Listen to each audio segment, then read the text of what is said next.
Hello everyone, मैं विक्रम कुमार आप सभी का अपने यूट्यूब चैनल स्कॉलर्स कॉन्सेप्ट के ऊपर स्वागत करता हूं। मॉलिक्यूलर बायोलॉजी यूनिट से रिलेटेड आज हमारा 19th लेक्चर है और आज का हमारा टॉपिक रहेगा ट्रांसक्रिप्शन इन प्रोकार्योट्स, जिसके अंदर हम प्रोकार्योटिक ट्रांसक्रिप्शन की इनिशिएशन के बारे में पढ़ेंगे। नेक्स्ट लेक्चर के अंदर हम इलोंगेशन और टर्मिनेशन स्टेप के बारे में पढ़ेंगे। तो चलिए शुरू करते हैं हमारे आज के लेक्चर को।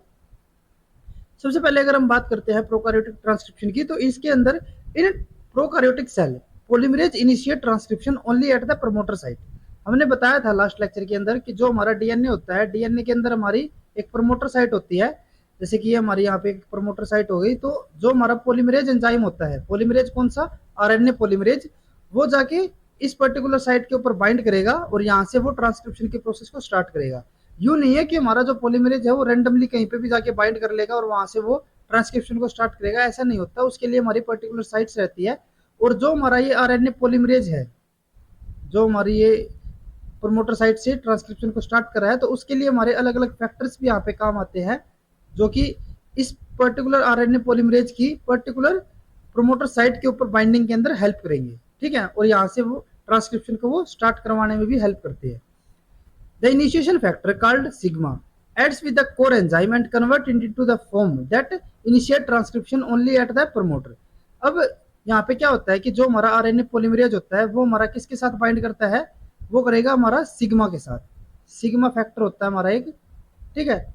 और जब ये सिग्मा फैक्टर के साथ बाइंड कर लेता है, तब जाके ये क्या करता है, किसी पर्टिकुलर प्रमोटर साइट पे जाकर बाइंड करेगा और वहां से ट्रांसक्रिप्शन को स्टार्ट करेगा।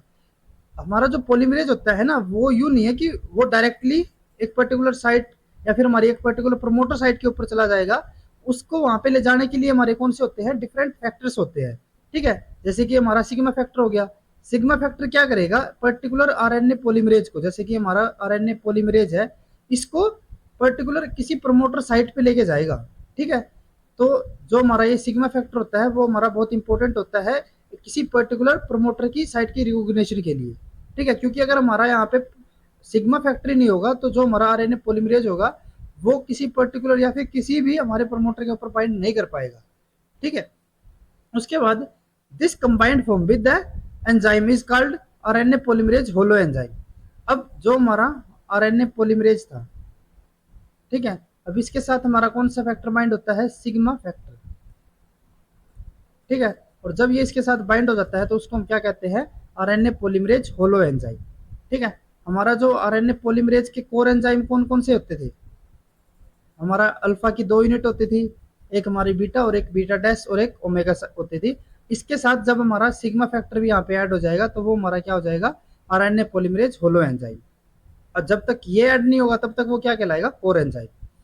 इन E coli sigma 70 is the most predominant factor. अब जो हमारे इकोलाई होते हैं, अभी हमने बताया ना कि हमारा एक सिग्मा फैक्टर होता है। अब ये सिग्मा फैक्टर हमारे डिफरेंट टाइप्स के होंगे। ठीक है, क्योंकि एक पर्टिकुलर जो हमारा सिग्मा फैक्टर रहता है ना, वो एक स्पेसिफिक टाइप के प्रोमोटर को ही बाइंड कर पाएगा। जैसे कि अगर हम यहाँ पे सिग्मा 70 की बात करते हैं, तो जो हमारा सिग्मा 70 फैक्टर होगा वो किसी पर्टिकुलर टाइप के प्रमोटर के साथ ही बाइंड होगा। और मैं यहाँ पे जो प्रमोटर की पर्टिकुलर टाइप बता रहा हूँ, तो उसका मतलब क्या होगा कि ये किसी पर्टिकुलर प्रोटीन की सिंथेसिस करवा पाएगा या फिर किसी पर्टिकुलर प्रोटीन की क्लास की। ठीक है, यानी कि एक ही टाइप के प्रोटीन की सिंथेसिस करवा पाते हैं। तो जो हमारे ये सिग्मा फैक्टर होते हैं वो हमारे डिफरेंट टाइप्स के रहते हैं, और उनमें से एक हमारा होता है सिग्मा 70, जो कि हमारा सबसे ज्यादा प्रीडोमिनेंट फैक्टर रहता है। उसके बाद आरएनए पॉलीमरेज होलो एंजाइम। अब होलो एंजाइम का मतलब यानी कि हमारा जो आरएनए पॉलीमरेज की कोर एंजाइम है और साथ में हमारा सिग्मा फैक्टर। तो इसमें क्या है, RNA polymerase holoenzyme containing sigma 70 recognise the promoter that usually contain 2 conserved sequence. अब इसका मतलब क्या है, जैसे कि एक हमारा होलो एंजाइम आ गया। अब होलो एंजाइम के अंदर हमारे क्या होंगे, एक तो हमारा कोर एंजाइम, ठीक है, और उस कोर एंजाइम के साथ हमारा यहाँ पे क्या होगा, एक सिग्मा फैक्टर होगा, और एक हमारा जो सिग्मा फैक्टर है वो हमारा यहाँ पे हो जाता है सिग्मा 70। ठीक है, अब जब हमारा कोर एंजाइम के साथ सिग्मा फैक्टर या फिर हमारा जो सिग्मा 70 पर्टिकुलर अगर ये बाइंड होगा, तो जो ये हमारा प्रमोटर को बाइंड करेगा या फिर किसी पर्टिकुलर प्रमोटर को जब रिकॉग्नाइज करेगा, तो उस प्रमोटर की हमारी स्पेसिफिक प्रॉपर्टी होंगी। ठीक है, और उसके अंदर हमारे क्या होंगे, 2 कंजर्व्ड सीक्वेंस रहेंगे। जैसे कि हमारा ये कोर एंजाइम था, कोर एंजाइम के साथ हमारा सिग्मा 70 ऐड हुआ, जिससे ये क्या बन गया, एक होलो एंजाइम बन गया। और ये जो हमारा होलो एंजाइम होगा ये किसी पर्टिकुलर प्रमोटर पे जाके बाइंड होगा, और जिस भी प्रमोटर के ऊपर ये बाइंड करेगा उसके हमारे क्या होंगे, दो कंजर्व्ड सीक्वेंस मिलेंगे हमें। ठीक है, अब वे हमारे कौन कौन से सीक्वेंस रहते हैं, उनमें से हमारे होते हैं these conserved sequence are of 6 nucleotides. ये जो हमारे दो कंजर्व्ड सीक्वेंस है ना, ये हमारे कैसे होते हैं, 6 न्यूक्लियोटाइड्स के। ठीक है, दोनों के दोनों ये हमारे separated by a non specific stretch of 17 to 19 nucleotides. अब ये जो हमारे दो कंजर्व्ड सीक्वेंस होते हैं, ये एक हमारा सीक्वेंस कितने न्यूक्लियोटाइड का होगा, 6 न्यूक्लियोटाइड का। ठीक है, और जो ये आपस में अगर हम इनकी डिस्टेंस की बात करें तो इन दोनों के बीच का जो डिस्टेंस होता है वो हमारा कितना होता है, 17 टू 19 न्यूक्लियोटाइड। ठीक है, ये जो इनके बीच का डिस्टेंस है ना, ये हमारा बहुत इंपॉर्टेंट होता है। आगे हम देखेंगे जब हमारा सिग्मा फैक्टर की हम स्ट्रक्चर देखेंगे तो वहां पे अभी हम बताएंगे कि जो हमारा ये इन दोनों सीक्वेंस के बीच का जो डिस्टेंस होता है वो हमारा बहुत इंपॉर्टेंट होता है। अगर ये डिस्टेंस कम हो जाए या फिर ज्यादा हो जाए तो वहां पे हमारा जो प्रमोटर के साथ बाइंडिंग होगी होलो एंजाइम की वो बहुत ज्यादा अफेक्ट होगी। ठीक है, these conserved sequence are present at approx 10 base pair and at approx 35 base pair upstream of the site where RNA synthesis start। अब यहाँ पे हम क्या कह रहे थे, जैसे कि आप यहाँ पे स्ट्रक्चर के अंदर देख सकते हो, यहाँ पे एक हमारा प्रमोटर है। ठीक है, और इसके अंदर हमारे क्या होते हैं, जो हमारा प्रमोटर होगा वहां पे, जैसे कि हमारा यहाँ से अगर ट्रांसक्रिप्शन को स्टार्ट करना है हमें, इसका मतलब क्या होगा कि अगर हम इसके इस तरफ चलते हैं राइट साइड में, तो यहाँ पे हमारा क्या होगा, एक पहला ऐसा न्यूक्लियोटाइड होगा जिसके कॉम्प्लीमेंट्री हमारा क्या होगा, यहाँ पे आरएनए बनेगा। ठीक है, तो जो हमारा फर्स्ट न्यूक्लियोटाइड होगा जो कि आरएनए की सिंथेसिस करवाएगा हमारा, उसको हम कौन सा न्यूक्लियोटाइड मानते हैं, वो होता है हमारा +1। अब अगर हम इसके लेफ्ट साइड में जाते हैं तो ये हमारी वैल्यूज कैसी होगी, नेगेटिव में, क्योंकि ये हमारा क्या हो जाएगा, पहले 0 हो जाएगा। ठीक है, और 0 से हमारा फिर इस तरफ अगर हम जाते हैं तो वो हमारा क्या होगा, माइनस में। अगर हम इसके जाते हैं राइट साइड तो हमारी वैल्यूज किस में आएंगी, प्लस के अंदर।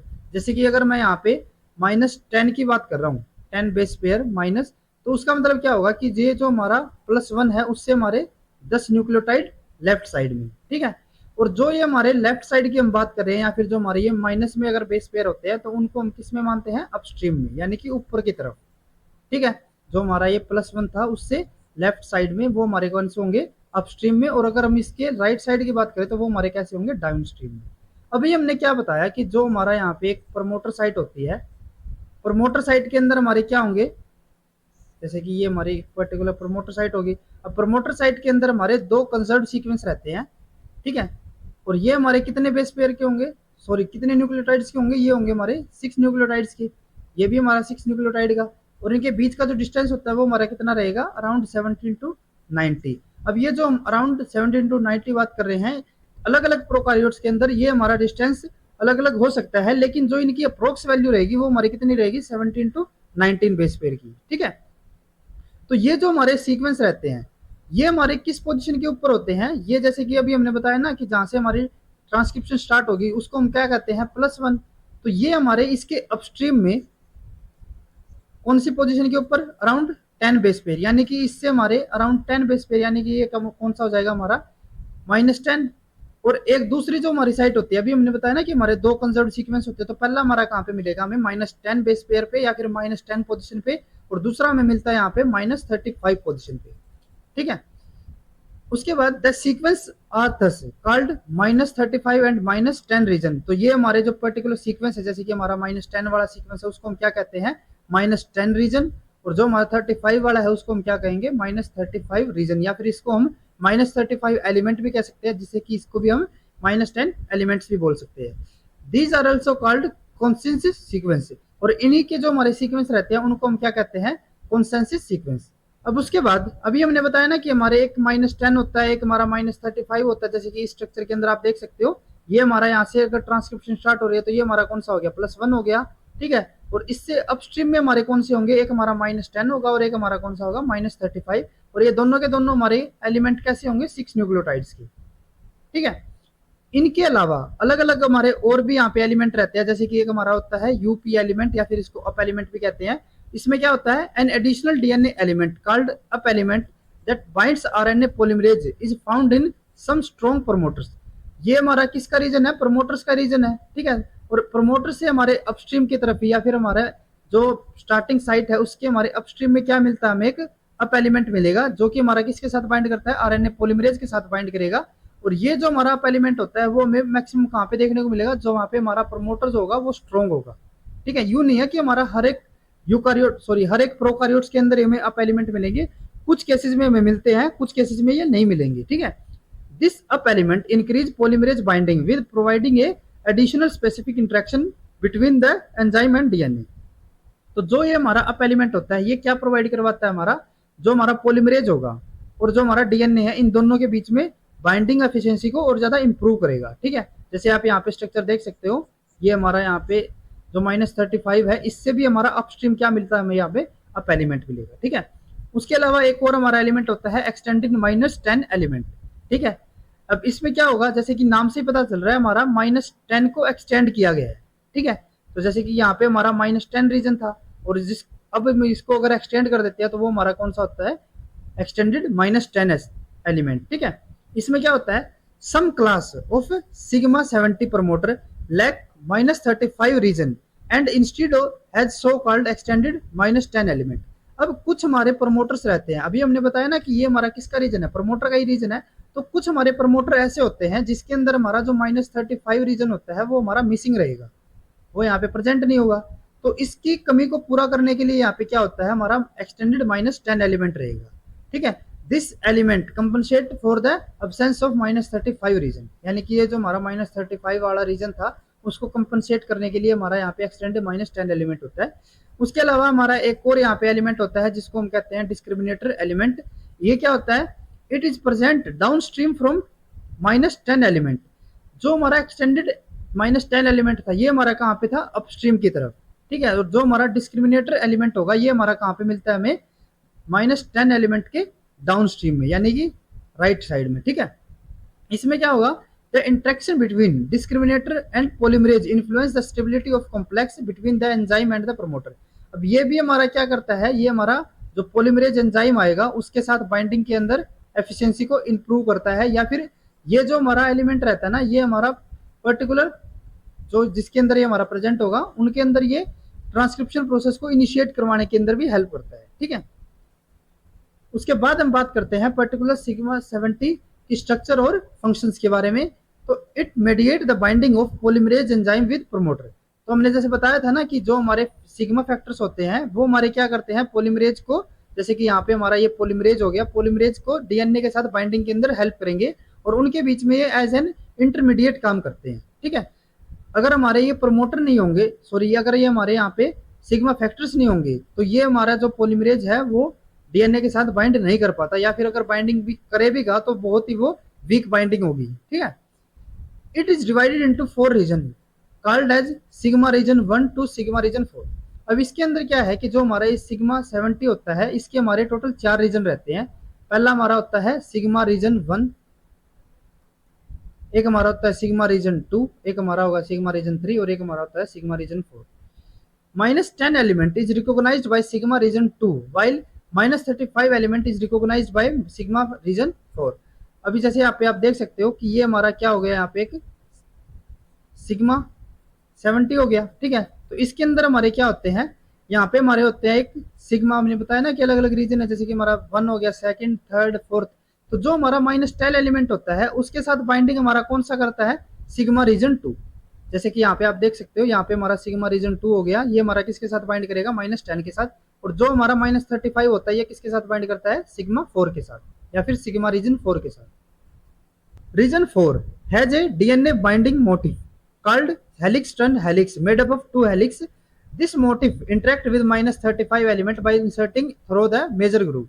अब जो ये हमारा यहाँ पे सिग्मा 4 रीजन होता है ये हमारा क्या करता है, -35 के साथ बाइंड करेगा। तो ये किस तरीके से करता है कि जो हमारा ये सिग्मा 4 रीजन होता है इसके अंदर हमारे 2 हेलिक्स होते हैं और वो हमारे डीएनए मोटिव की तरह काम कर डीएनए बाइंडिंग मोटिव की तरह काम करेंगे और उनको हम क्या कहते हैं, हेलिक्स टर्न हेलिक्स।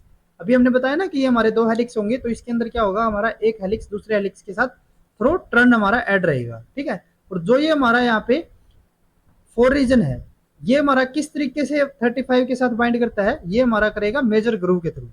जो हमारे ये 2 हेलिक्स है इनमें से एक हेलिक्स हमारा क्या करता है, जैसे कि ये हमारा यहाँ पे डीएनए हो गया, तो इसके अंदर हमारा जो ये मेजर ग्रूव है तो जो हमारा रीजन 4 होता है उसके अंदर जो हमारा एक हेलिक्स होगा, ये क्या करता है, इस मेजर ग्रुप के थ्रू जो हमारे बेस पेयर होंगे जहां से हमारी ये -35 रीजन होगा, वहां पे जाके ये क्या करते हैं, बाइंड करते हैं। ठीक है, -10 element is also recognised by alpha helix. अब जो हमारा यहाँ पे सिग्मा 2 रीजन था, ये हमारा किससे बाइंड कर रहा था, -10 रीजन के साथ। ठीक है, तो जो हमारा यहाँ पे सिग्मा 2 रीजन भी होता है उसके पास भी एक क्या होती है, helix structure. The extended -10 element if present is recognised by an alpha helix in region alpha region. The extended -10 element if present is recognised by alpha helix in sigma region 3। अब यहाँ पे क्या है कि हमने बताया था ना कि जो हमारा -10 एलिमेंट होता है ये हमारा कब प्रेजेंट होगा, जब हमारा यहाँ पे -35 नहीं होगा। तो जो हमारा ये -10 रीजन रहता है या फिर जो हमारा ये -10 वाला एलिमेंट होगा, ये हमारा इसको रिकॉग्नाइज कौन करता है, सिग्मा रीजन 3। ठीक है, यानी कि ये हमारा जो सिग्मा रीजन होगा वो हमारा कहाँ पे मिलेगा, इन दोनों के बीच में, 1 और जो हमारा 2 और 4 है इन दोनों के बीच में। ठीक है, तो जो हमारा ये सिग्मा 70 होता है ना, इसकी स्ट्रक्चर हमारी कुछ लीनियर स्ट्रक्चर है, और इसके अंदर हमारे क्या है, जैसे कि यहाँ से हमारा सिग्मा रीजन 1 स्टार्ट हो गया। ठीक है, देन उसके बाद हमारा यहाँ पे होता है sigma region 2, then sigma region 3, then sigma region 4। ठीक है, और जो ये हमारे सिग्मा रीजन 1 भी है ना, इसके भी हमारे अलग अलग यहाँ पे सब पार्ट्स होते हैं, जैसे कि हमारा सिग्मा रीजन 1.1, देन उसके बाद 1.2, 1.3। तो इस तरीके से हमारा ये एक डायरेक्शन में मूव करते रहते हैं। ठीक है, तो जो ये हमारे एक्सटेंडेड -10 एलिमेंट होता है इसको रिकॉग्नाइज कौन करता है, हमारा सिग्मा रीजन 3। देन उसके बाद the discriminator element is recognised by sigma region 1.2। अभी हमने बताया था ना कि हमारे जो ये सिग्मा 2 रीजन होगा इसके हमारे राइट साइड में कौन सा होगा, सिग्मा रीजन 1, और उसके भी हमारे अलग अलग सब पार्ट्स होते हैं, जैसे कि हमारा जो सिग्मा रीजन 1.2 होता है ये हमारा किसके साथ बाइंड करेगा या फिर किसको रिकॉग्नाइज करता है, ये डिस्क्रिमिनेटर बेस को। ठीक है, या फिर डिस्क्रिमिनेटर एलिमेंट को, जो कि हमारा -10 एलिमेंट के राइट साइड में मिल रहा था। तो ये भी हमारा जो सिग्मा रीजन 1 होगा वो कहाँ पे मिलेगा हमें, सिग्मा 2 रीजन के राइट साइड में। ठीक है, उसके बाद the up element is recognised by a carboxyl terminal domain of alpha subunit called alpha CTD। ठीक है, not by the sigma factor. अब इसका मतलब क्या है कि जो हमारा यहाँ पे अप एलिमेंट होता है उसको रिकॉग्नाइज करने के लिए हमारे क्या होते हैं, जो हमारा पॉलीमरेज या फिर हमारा कोर एंजाइम था, कोर एंजाइम के हमारे अंदर क्या होते थे, ये अल्फा सब यूनिट होती थी। तो जो हमारी एक अल्फा सब यूनिट होती है उससे हमारी यहाँ पे एक लिंकर चैन के थ्रू एक इस तरीके से टेल निकलेगी। ठीक है, और जो हमारा ये एंड पार्ट होगा इसको हम क्या कहते हैं, अल्फा CTD। ठीक है, यानी कि कार्बोक्सी टर्मिनल डोमेन। ठीक है, तो ये जो हमारा यहाँ पे अल्फा कार्बोक्सी टर्मिनल डोमेन होता है ये हमारा किसको रिकॉग्नाइज करेगा, ये करता है हमारा अप एलिमेंट को। ठीक है, और ये जो हमारा पोर्शन है ना, ये हमारा जो एक्चुअल हमारा कोर एंजाइम है, ठीक है, जिसका की एक पार्ट है, उसके साथ हमारा बाइंड रहेगा। ठीक है, और जो हमारा ये टेल फॉर्म में होगा, जो एक ये एंड होगी, ये हमारा कौन सा होगा, कार्बोक्सिल टर्मिनल एंड, और ये जो दूसरा हमारा होगा ये हमारा होगा नाइट्रोजन टर्मिनल डोमेन। ठीक है, तो ये दोनों आपस में किस तरीके से बाउंड रहते हैं, हमारे लिंकर के थ्रू, लिंकर डोमेन भी हम इसको बोलते हैं। ठीक है, तो अब अगर यहाँ पे देख सकते हो कि जो हमारे बाकी के एलिमेंट्स थे, जैसे कि हमारा -35 था, -10 है, या फिर हमारा डिस्क्रिमिनेटर, या फिर जो -10 एलिमेंट एक्सटेंडेड -10 एलिमेंट होता था उसके अंदर हम देख रहे थे उनको रिकॉग्नाइज हमारा कौन कर रहा था, सिग्मा फैक्टर या फिर हमारा सिग्मा 70 फैक्टर। लेकिन अगर हम बात करते हैं अप एलिमेंट, तो इसको रिकॉग्नाइज करने के लिए क्या होता है, जो हमारा कोर एंजाइम होगा उसके अंदर से एक हमारी जो एक अल्फा CTD टेल निकलेगी, जो कि हमारे इस अप एलिमेंट को रिकॉग्नाइज करेगी। अब उसके बाद अभी हमने क्या बताया कि यहाँ पे हमारे जो अलग अलग एलिमेंट्स रहते हैं उन एलिमेंट के अंदर अब जो हमारा यहाँ पे RNA पॉलीमरेज आएगा। ठीक है, तो जैसे हमारा यहाँ पे RNA पॉलीमरेज आता है वो क्या करता है, यहाँ से हमारी प्रोसेस को स्टार्ट करेगा। ठीक है, तो वो प्रोसेस को किस तरीके से स्टार्ट करेगा, या फिर जो हमारा यहाँ पे DNA भी होगा। अब हमने बताया था ना लास्ट लेक्चर के अंदर, जहाँ से हमारी ये ट्रांसक्रिप्शन प्रोसेस स्टार्ट होगी वहाँ पे हमारी एक बबल लाइक स्ट्रक्चर बनेगी, यानी कि जो हमारे ये डबल स्टैंड था वो हमारे अनवाइंड होके सिंगल स्ट्रक्चर बनाएंगे। ठीक है, तो वो हमारे किस तरीके से अनवाइंड रहता है, तो उसके लिए अगर हम बात करते हैं तो RNA polymerase binds to DNA promoter in a closed form या फिर क्लोज्ड कॉम्प्लेक्स फॉर्म। अब जो हमारा RNA पॉलीमरेज होता है ना वो हमारी दो फॉर्म में मिलता है हमें, एक हमारी होती है क्लोज्ड फॉर्म, ठीक है, और एक हमारी होती है ओपन फॉर्म। तो जब हमारा RNA पॉलीमरेज प्रमोटर के साथ बाइंड करता है तो वो किस फॉर्म में होता है, हमारा RNA polymerase closed complex form के अंदर। ठीक है, जब ये इसके साथ बाइंडिंग शो कर लेगा हमारा प्रमोटर के साथ, later this closed form gets converted into open complex form which cause the melting of DNA between position -11 to +2। ठीक है, तो जो ये हमारा यहाँ पे आरएनए पॉलीमरेज बाइंड करता है, बाइंड करने के बाद ये हमारा क्या करेगा, ये हमारा जो क्लोज्ड फॉर्म में था ये हमारा ट्रांजिशन करके किसके अंदर कन्वर्ट हो जाएगा, ओपन फॉर्म के अंदर। ठीक है, अब ये जो हमारा यहाँ पे आरएनए पॉलीमरेज बाइंड है ना, इसके साथ हमारा सिग्मा फैक्टर भी इंक्लूड है। ठीक है, तो यहाँ पे यूं नहीं है कि हमारा सिर्फ कोर एंजाइम ही यहाँ पे चला जाएगा, यहाँ पे हमारा कौन सा जाएगा, होलो एंजाइम फॉर्म, यानी कि जिसके साथ हमारा क्या होगा, सिग्मा फैक्टर भी होगा। तो जो ये हमारा सिग्मा फैक्टर या और जो हमारा कोर एंजाइम था या फिर जो हमारा पूरा होलो एंजाइम था, वो इनिशियली हमारा किस फॉर्म में था, क्लोज फॉर्म में। लेकिन कुछ देर के बाद जैसे कि यहाँ पे जब अगर हमारी प्रोसेस को स्टार्ट करना है तो वो हमारा किस फॉर्म में कन्वर्ट हो जाता है, ओपन फॉर्म में। ठीक है, ड्यूरिंग द डीएनए मेल्टिंग, अब जो ये हमारा ओपन फॉर्म में आता है ना, ओपन फॉर्म में आने के बाद ये क्या करवाता है, जो हमारे डीएनए है उसकी मेल्टिंग करवाएगा। मेल्टिंग का मतलब क्या होगा कि हमारा जो डीएनए स्ट्रैंड है उनको अनवाइंड करना स्टार्ट करेगा। ठीक है, तो जब ये इनकी अनवाइंडिंग होती है तो उसके अंदर क्या होता है कि जो हमारा ये एंजाइम कॉम्प्लेक्स होगा, ठीक है, या फिर जो हमारा कोर एंजाइम प्लस हमारा जो ये सिग्मा फैक्टर था, उसके अंदर क्या होता है, हमारे कुछ कन्फर्मेशनल चेंज आएंगे जिनकी वजह से ये मेल्टिंग होती है।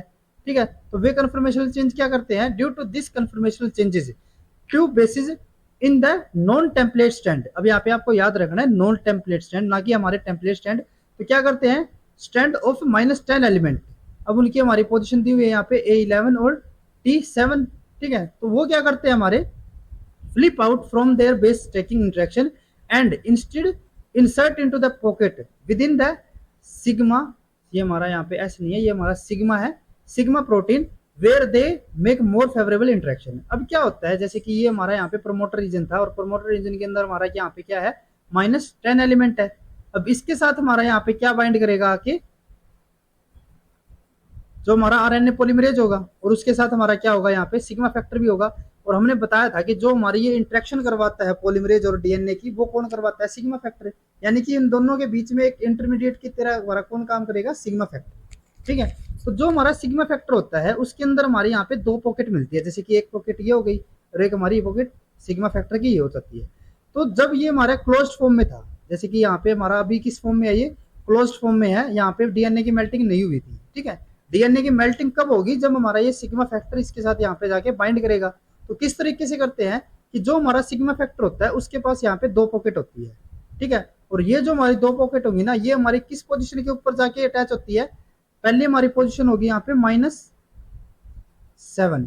ठीक है, जो हमारा ये T7 है, जैसे कि थाइमिन 7, और दूसरे हमारा यहाँ पे होगा -11, यानी कि हमारे जो एडेनिन होंगे, A11 भी इसको बोलते हैं। तो जो ये हमारी दोनों पॉकेट है, ये जाके इन दोनों बेसिस के ऊपर यहाँ पे अटैच होगी। अटैच होने के बाद अब जब हमारा यहाँ पे जो डीएनए पॉलीमरेज है, जो एंजाइम प्लस सिग्मा फैक्टर था, तो ये हमारे क्या करते हैं, यहाँ पे जाके बाइंड करते हैं। बाइंड करने के बाद ये यहाँ पे इनकी मेल्टिंग करवाते हैं।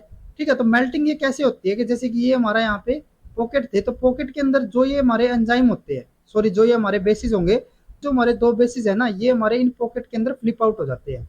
ठीक है, तो अभी हमारे किस फॉर्म में थे, क्लोज्ड फॉर्म में थे। तो जैसे ही जो हमारा ये पूरा का पूरा कॉम्प्लेक्स था, एंजाइम प्लस हमारा जो सिग्मा फैक्टर है,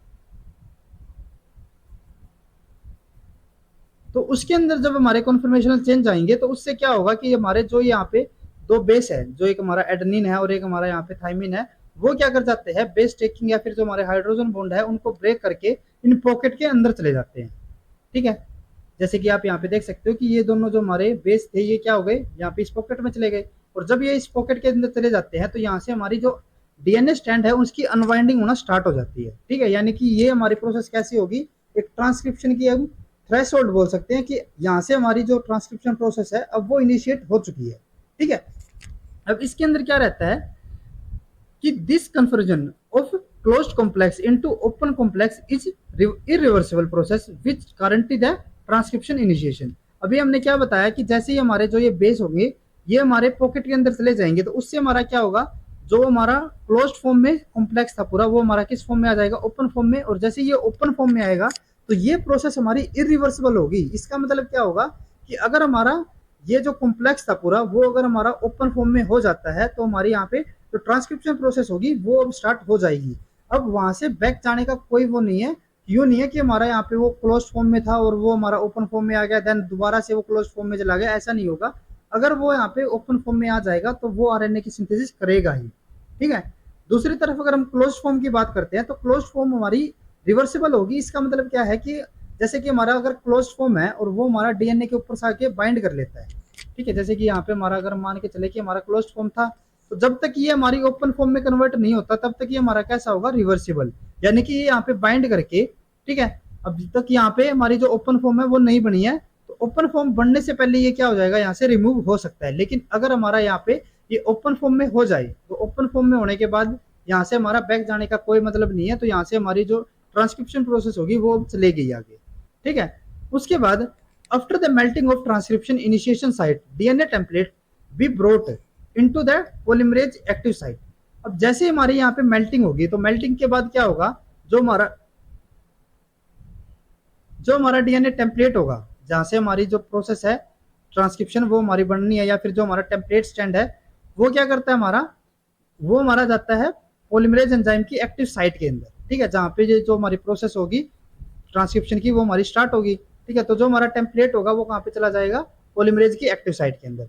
this DNA template is held stably by helical conformation and then the initiation ribonucleotide be brought into the active site and held stably on the template while next NTP या फिर RNTPs भी बोल सकते हैं इसको, next RNTPs is present correct geometry। अब इसका मतलब क्या रहेगा कि जो हमारा यहाँ पे डीएनए टेम्पलेट था, जैसे कि ये हमारा डीएनए टेम्पलेट हो गया, अब इसके पास यहाँ पे हमारा क्या आएगा, ये हमारा जाएगा एंजाइम के पास, ठीक है। ये हमारा एंजाइम हो गया। अब एंजाइम के साथ हमारा यहाँ पे क्या मिलेगा हमें, अब ये तो हमारा टेम्पलेट हो गया, टेम्पलेट के अलावा यहाँ पे हमारा आएगा नेक्स्ट जो भी हमारा यहाँ पे न्यूक्लियोटाइड ऐड होना है, ठीक है। अब जो हमारा यहाँ पे न्यूक्लियोटाइड ऐड होता है ना, सबसे पहला मैक्सिमम जो हमारे आरएनए पॉलीमरेज होते हैं उसकी जो हमारे ट्रांसक्रिप्ट फॉर्मेशन होती है, या फिर जो हमारा आरएनए सिंथेसिस होता है, तो मैक्सिमम केसेस के अंदर हमारा जो पहला न्यूक्लियोटाइड होता है वो हमारा होता है एडेनिन, ठीक है। मैक्सिमम केस के अंदर हम बोल रहे हैं, यूं नहीं है कि हमारे सारे केसेस के अंदर ही एडेनिन होगा, मैक्सिमम केसेस के अंदर हमारा कौन सा मिलता है, एडेनिन मिलता है, ठीक है। तो जो हमारा ये पॉलीमरेज एंजाइम था, ठीक है, जिसके साथ हमारा यहाँ पे सिग्मा फैक्टर भी है, तो ये हमारा क्या करेगा, एक तो हमारा यहाँ पे टेम्पलेट आ गया, टेम्पलेट के अलावा यहाँ पे क्या हो गया, आरएनटीपीज भी आ गया, और जो हमारा यहाँ पे आरएनटीपी बाइंड भी होगा, ये हमारा कैसा होगा, वीक बॉन्ड के थ्रू, ठीक है। और इसी के साथ हमारा जो एक नेक्स्ट न्यूक्लियोटाइड भी होगा या फिर आरएनटीपीज होगा, वो हमारा यहाँ पे आके बाइंड करना स्टार्ट करेगा, ठीक है। तो जो ये हमारे तीनों की तीनों चीजें हैं, जैसे कि हमारा जो टेम्पलेट हो गया, जो हमारा फर्स्ट न्यूक्लियोटाइड है, सेकंड न्यूक्लियोटाइड है, इन तीनों चीजों को एक परफेक्ट सिमेट्री के अंदर यहाँ पे रखना जरूरी है, ठीक है। क्योंकि अगर ये परफेक्ट सिमेट्री में या फिर हमारी परफेक्ट कन्फर्मेशन में नहीं आएंगे, तो वहां से हमारी ट्रांसक्रिप्शन प्रोसेस स्टार्ट नहीं हो पाएगी, ठीक है। तो इसके लिए यहाँ पे क्या होता है, it has been found that RNA polymerase starts most transcript with an adenine, ठीक है। तो हमने ऐसे बताया ना कि हमारा मैक्सिमम केसेस के अंदर जो हमारा फर्स्ट राइबोन्यूक्लियोटाइड होगा वो हमारा कौन सा होगा, एडेनिन होगा। And that ribonucleotide binds to the template nucleotide, ठीक है। और जो हमारा ये एडेनिन होगा, जो हमारा फर्स्ट यहाँ पे जाके एडेनिन बाइंड होगा, वो किस पे जाके हमारा बाइंड होगा, इसके कॉम्प्लीमेंट्री हमारा जो टेम्पलेट रहेगा उसके अंदर हमारा कौन सा बेस होगा, थाइमिन होगा, ठीक है, विद ओनली 2 हाइड्रोजन बॉन्ड। अब इन दोनों के बीच में जैसे मैंने बताया ना कि जो हमारा एडेनिन है, ठीक है, ये तो हमारा फर्स्ट न्यूक्लियोटाइड हो गया, और एक हमारा यहाँ पे डीएनए है, तो यहाँ पे डीएनए में हमारा कौन सा हो गया, थाइमिन। अब हम क्या कह रहे हैं कि इन दोनों को यहाँ पे परफेक्ट या फिर हमारी या फिर एक स्ट्रॉन्ग बॉन्ड इनके बीच में होना चाहिए, ठीक है, ताकि यहाँ पे हमारी जो ट्रांसक्रिप्शन है या फिर जो हमारा आरएनए स्ट्रैंड बनेगा वो अभी से डिसोसिएट ना हो जाए, ठीक है। कम से कम कुछ टाइम के लिए, या फिर हमारी कुछ अगर सिंथेसिस हो जाए आरएनए की, तो वहां से उसके बाद हम इसको यहाँ से रिमूव कर सकते हैं। लेकिन यूं नहीं है कि हमारा फर्स्ट ही यहाँ पे बाइंड हुआ तभी वो यहाँ से रिमूव हो गया, ठीक है। तो उसके लिए यहाँ पे क्या होता है कि जो हमारा पॉलीमरेज एंजाइम है उसके पास जो हमारे सिग्मा फैक्टर था, सिग्मा फैक्टर के अंदर हमारा एक रीजन रहता है सिग्मा 70 रीजन 3-4 लिंकर, ठीक है। ये हमारा क्या करता है, जो हमारे ये तीनों के तीनों कॉम्प्लेक्सेस थे, इन तीनों को एक जगह पे यहाँ पे एक्यूमुलेट करके रखता है, ठीक है। जैसे कि यहाँ पे हमने लिखा है कि interact with the template strand organizing it in the correct conformation and location to allow initiation, ठीक है। If a polymerase lack sigma 70 region 3-4 linker, then polymerase needs a much higher concentration of one or both of the first 2 ribonucleotide। इसका मतलब क्या है, अभी हमने क्या बताया कि जो ये हमारी इन तीनों चीजों को यहाँ पे बाइंड करके रख रहे हैं, जैसे कि ये हमारा पॉलीमरेज एंजाइम है, अब इसके पास हमारा क्या होगा, एक तो यहाँ पे आएगा हमारा जो टेम्पलेट होगा, टेम्पलेट के अलावा यहाँ पे क्या आएंगे हमारे, एक हमारा फर्स्ट न्यूक्लियोटाइड आएगा और एक हमारा सेकंड न्यूक्लियोटाइड आएगा, ठीक है। तो इन चीजों को हमारे एक साथ यहाँ पे मैनेज करके रखना है, तो उसके लिए हमारा कौन सा होता है, सिग्मा 70 रीजन 3-4-5 लिंकर, ठीक है। तो अगर हमारा किसी केस के अंदर जो हमारा सिग्मा, जो ये हमारा रीजन है ना, हम किसकी बात कर रहे हैं पर्टिकुलर, सिग्मा 70 की। तो सिग्मा 70 के अंदर कुछ म्यूटेशन हुई जिसकी वजह से जो हमारा सिग्मा 70 का रीजन था 3,4 लिंकर, ये हमारा क्या हो गया, म्यूटेटेड हो गया। ठीक है।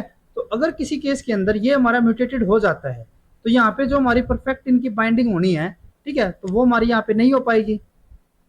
जो हमारी यहाँ पे इनिशियल टेम्पलेट के साथ जो हमारा एडेनिन यहाँ पे या फिर जो हमारा फर्स्ट न्यूक्लियोटाइड यहाँ पे ऐड होगा वो हमारा नहीं हो पाएगा, क्योंकि यहाँ पे हमारा जो सिग्मा 70 रीजन 3,4 लिंकर था वो हमारे यहाँ पे प्रेजेंट नहीं है।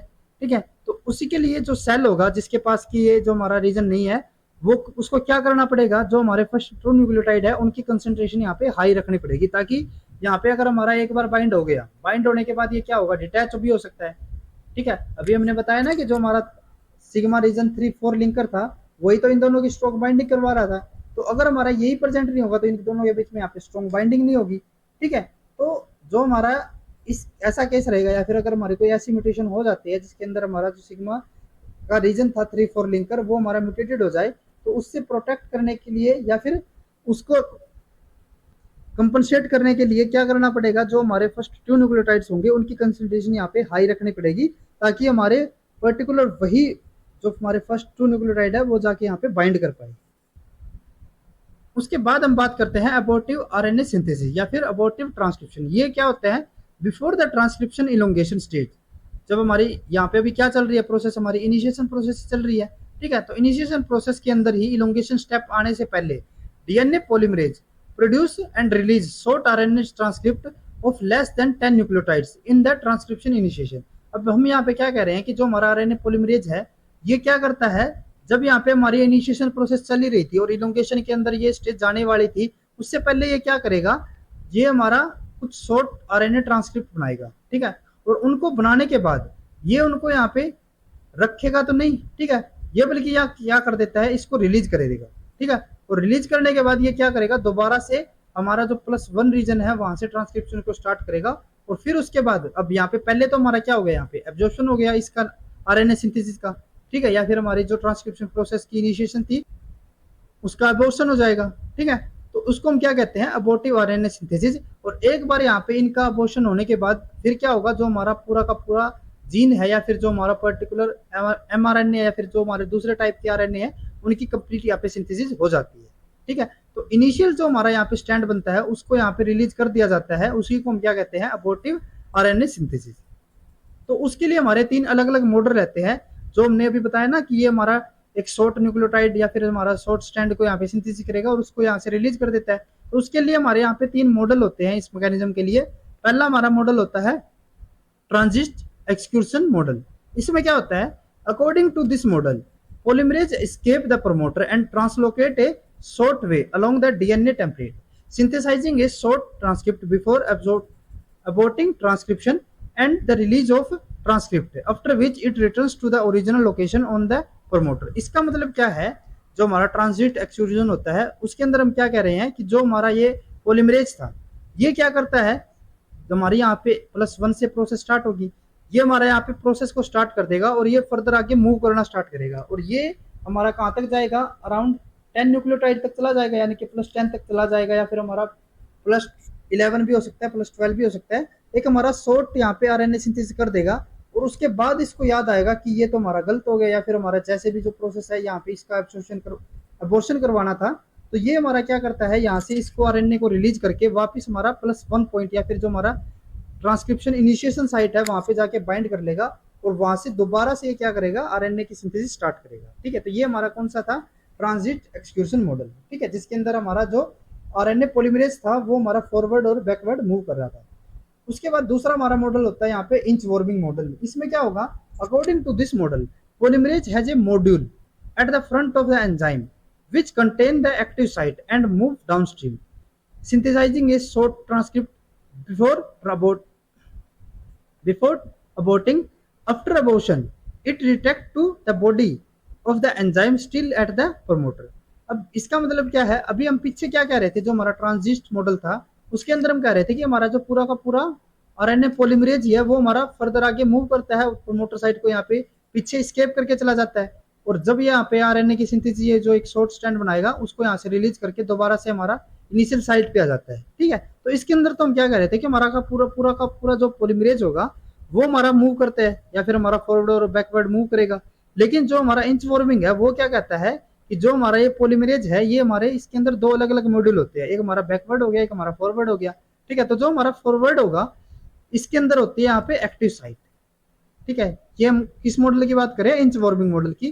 तो वो क्या कहता है कि जो हमारा ये पॉलीमरेज था, पॉलीमरेज का एक हमारा आगे का जो मॉड्यूल होगा उसके अंदर हमारी होती है यहाँ पे एक्टिव साइट। ठीक है, और एक्टिव साइट जो हमारा ये फ्रंट मॉडल था, जो एक ये हमारा बैक मॉडल है, इन दोनों के बीच में यहाँ पे क्या होता है, हमारे बॉन्ड होते हैं जो कि इन दोनों को यहाँ पे एक दूसरे से बाइंड करके रखेंगे। अब यहाँ पे जो हमारा फ्रंट मॉडल था इसके अंदर क्या होता है, यहाँ पे एक्टिव साइट थी। ठीक है, तो एक्टिव साइट यहाँ पे क्या करती है, ट्रांसक्रिप्शन प्रोसेस करवाएगी।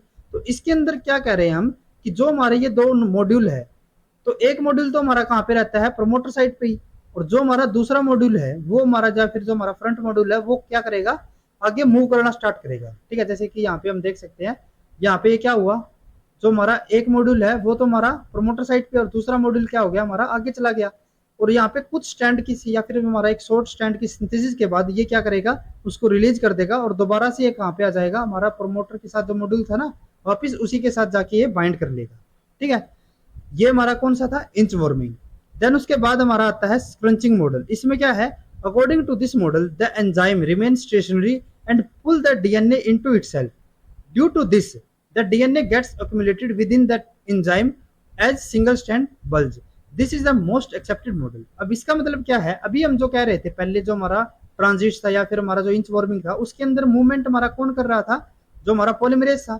लेकिन जो हमारा स्क्रिंचिंग मॉडल होता है वो क्या कहता है कि यहाँ पे हमारा जो पॉलीमरेज है वो मूव ना करके जो हमारा डीएनए है वो मूव करेगा। जैसे कि यहाँ पे ये क्या करेगा, अब यहाँ तक कि हमारी सिंथेसिस होनी है, कुछ हमारा यहाँ पे शॉर्ट स्टैंड बनाना है ना, तो ये क्या करता है, यहाँ पे इस तरीके से एक्यूमुलेट हो जाएगा, इसी के अंदर हमारा इंसर्ट हो जाएगा और यहाँ पे हमारी क्या होगी, कोई एक लूप लाइक स्ट्रक्चर या फिर बल्ब लाइक स्ट्रक्चर बनेगी। ठीक है, अब यहाँ पे क्या करता है ये कि एक जो हमारा ये बल्ज आउट हुआ है या फिर जो ये लूप फॉर्मेशन हुई है उससे एक शॉर्ट आरएनए स्ट्रैंड की सिंथेसिस कर देगा और उसको यहाँ से रिलीज कर देगा।